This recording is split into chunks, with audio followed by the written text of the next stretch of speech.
দেখুন, এই যে দ্বিকক্ষ বিশিষ্ট যে আইনসভা, এটা তো হচ্ছিল এই দেশের রাজনৈতিক দলসমূহেরও দাবি এবং অধিকাংশ রাজনৈতিক দলের পক্ষ থেকে কিন্তু বলা হয়েছে। এবং আমাদের যে এখন সর্ববৃহৎ রাজনৈতিক দল যেটা বাংলাদেশ জাতীয়তাবাদী দল, তারা যে 31 দফা প্রস্তাবনা দিয়েছে তার মধ্যে কিন্তু এই যে দ্বিকক্ষ বিশিষ্ট সংসদের কথা বলা আছে। এবং আমাদের যে পার্শ্ববর্তী রাষ্ট্র ভারত, পাকিস্তান বা নেপাল, শ্রীলঙ্কা, এগুলোতে কিন্তু দ্বিকক্ষ বিশিষ্ট সংসদ। এবং ভারত বা পাকিস্তান তো ফেডারেল স্টেট, তো বাংলাদেশ তো ইউনিটারি স্টেট। এখন ইউনিটারি স্টেটেও কিন্তু পৃথিবীর বিভিন্ন দেশে ইউনিটারি স্টেটেও দ্বিকক্ষ বিশিষ্ট সংসদ রয়েছে। তো আমাদের এখানে তো ধরেন যে নির্বাচনী ব্যবস্থা নিয়ে আমরা দেখেছি যে প্রতি বছরই একটা সংকট দেখা দেয়। এখন যদি ধরেন আমাদের দ্বিকক্ষ বিশিষ্ট সংসদ থাকে, তাহলে আপার হাউস যে ইয়ের সময় একটা সরকারের যখন মেয়াদ অবসান হবে, তখন কিন্তু এই যে কেয়ারটেকার গভর্নমেন্ট হিসেবে দায়িত্ব পালন করতে পারে।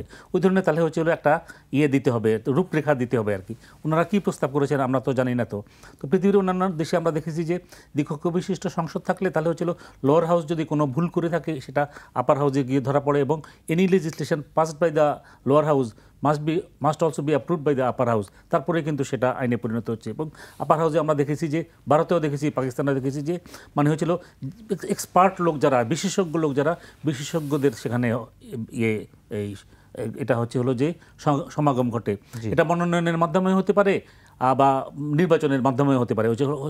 নির্বাচনটা হচ্ছিল পরোক্ষ নির্বাচন।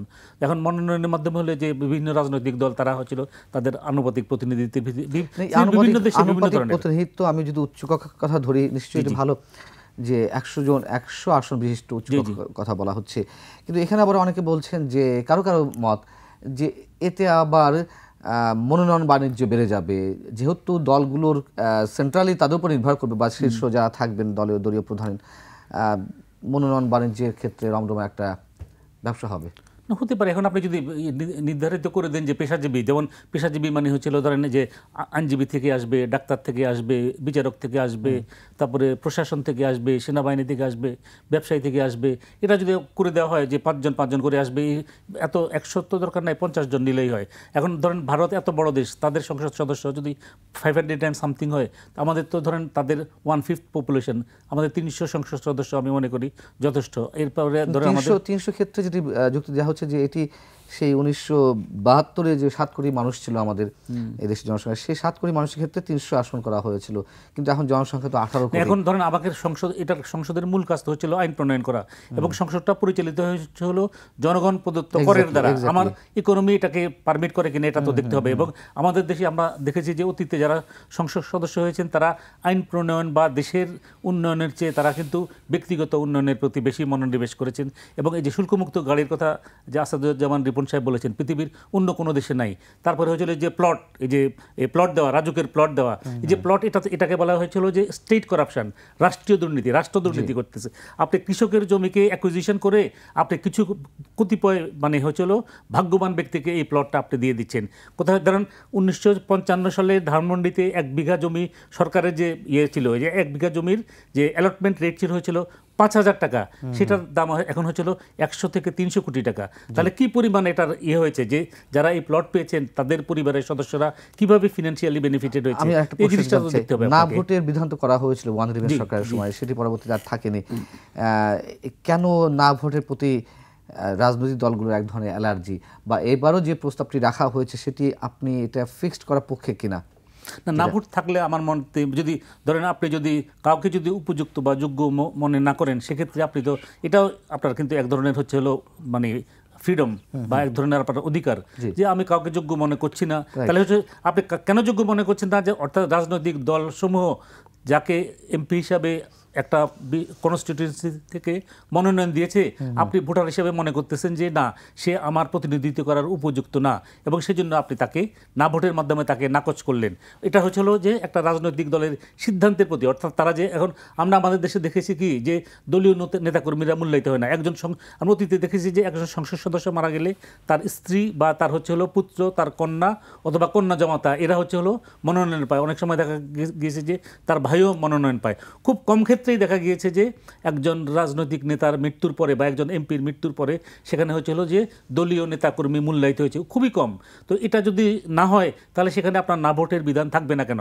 এটা তো হচ্ছিল রাজনৈতিক দলের ব্যর্থতা। এবং রাজনৈতিক দলসমূহ যদি যেমন পৃথিবীর অন্যান্য দেশে যেমন যুক্তরাষ্ট্র বা যুক্তরাজ্যে তারা তো ধরেন সেখানে তো খুবই কম, ওই যে বুশের সময় হয়েছিল যে পিতার পরে পুত্র প্রেসিডেন্ট হয়েছিল, তাও তো সেখানে তাকে তো হয়েছিল যে ওই যে ওদের যে ওই যে এই প্রিলিমিনারি যে এই ভোটিং হয় ওই শিয়া বাটার ও ভিটামিন ই সমৃদ্ধ Lily glam beauty soap. Lily, always beautiful. Voting এ তারা পাস করে আসতে হয়। আমার সেটা তো একটা হচ্ছিল প্রশ্ন ছিল, বৈধ প্রক্রিয়ার মাধ্যমে তারা হয়েছে। রাষ্ট্রপতি এবং প্রধানমন্ত্রীর মধ্যে ক্ষমতার ভারসাম্যতা সৃষ্টি করে, এই ভারসাম্যতা আসলে কিভাবে তৈরি হতে পারে, কিভাবে সৃষ্টি হতে পারে? না, ভারসাম্যটা অবশ্যই প্রয়োজন। এখন রাষ্ট্রপতির পদ তো সাংবিধানিক পদ, এবং রাষ্ট্রপতির এবং সংসদ সদস্যদের মধ্যে পার্থক্য হলো যে একজন ব্যক্তিকে রাষ্ট্রপতি হতে হলে সংসদ সদস্যের যে সকল যোগ্যতা থাকা প্রয়োজন তারও অনুরূপ যোগ্যতা থাকতে হবে।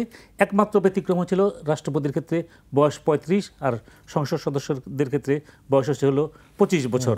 এখন এই যে এই রাষ্ট্রপতি এবং প্রধানমন্ত্রী যিনি সব কিছুই কিন্তু হয়েছিল রাষ্ট্রপতির, মানে ওই যে আগে তো যখন এখানে রাষ্ট্রপতি শাসিত সরকার ব্যবস্থা ছিল তখন তো উনিই তো নির্বাহী প্রধান ছিলেন।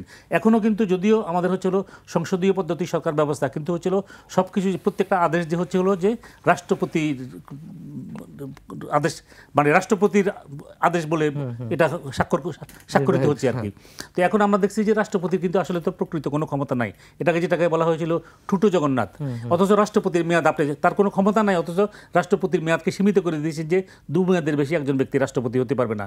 এখন প্রধানমন্ত্রী যে সকল ক্ষমতা প্রয়োগ করেন, প্রধানমন্ত্রীর কিছু কিছু ক্ষমতা যদি রাষ্ট্রপতিকে যদি দিয়ে দেওয়া যায়, এখন একটা জিনিস আপনাকে দেখতে হবে যে আমাদের যে কী পদ্ধতিতে রাষ্ট্রপতি নির্বাচিত হচ্ছেন, ক্ষমতাসীন দলের ভোটেই তো রাষ্ট্রপতি নির্বাচিত হচ্ছেন, এমপিদের ভোটে রাষ্ট্রপতি নির্বাচিত হচ্ছেন। তো এখন যদি ধরেন যে ক্ষমতাসীন দল ধরেন তার যে সংখ্যাগরিষ্ঠতা রয়েছে, মানে কোয়ালিশন গভর্নমেন্ট না, অর্থাৎ একক সংখ্যাগরিষ্ঠতার ভিত্তিতেই উনি সরকার গঠন করলেন, সেক্ষেত্রে তো দেখা যাচ্ছে যে প্রধানমন্ত্রীর একক ইচ্ছায় রাষ্ট্রপতি পদে যিনি নির্বাচিত হবেন তিনি প্রধানমন্ত্রীর একক ইচ্ছায় নির্বাচিত হবেন।